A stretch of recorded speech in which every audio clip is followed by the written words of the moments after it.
নমস্কার, কি হবে আমাদের দিকে সুপ্রভাত। দিবে কেমন ওরা আছেন সবাই? পয়সা আশা করি সবাই ভালো আছেন। কালকে রাত্রিবেলা বানিয়েছিলাম বুঝিও নি আর আটা ময়দা মিশিয়েই বানিয়েছিলাম আমার খাবারটা। দরকারও নাই, বুঝতে পারছি। আমি জানি না, আমি কিন্তু এটা ফোন দেখেই করেছিলাম। খুব সুন্দর হয়েছিল খেতে। যেহেতু অঘ্রাণ মাসের বৃহস্পতিবার, কিছু না কিছু তো বানাতে হয়, সেই জন্য বানিয়েছিলাম। ময়দাটা মাখিয়ে নিয়েছি, নেওয়ার পরে এই যে শেপ দিচ্ছি এইভাবে। দেখুন ডিজাইনটা, অনেক ধরনের ডিজাইন করা যায়। আমি দুটো ডিজাইন করেছিলাম। তারপরে এই যে ভাজা বসিয়ে দিয়েছি। পুরো দেখুন, পুরো বিস্কুট লাগছে। আর সত্যিকারেরই এমনি ভাজা খেয়েছিলাম, খুব সুন্দর লেগেছিল, পুরো বিস্কুট।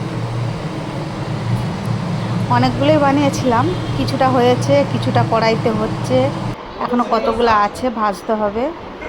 দারুণ হয়েছে দেখতে, দেখুন কালারটা অসম্ভব সুন্দর। এবার সে দুধ ফুটতেছে।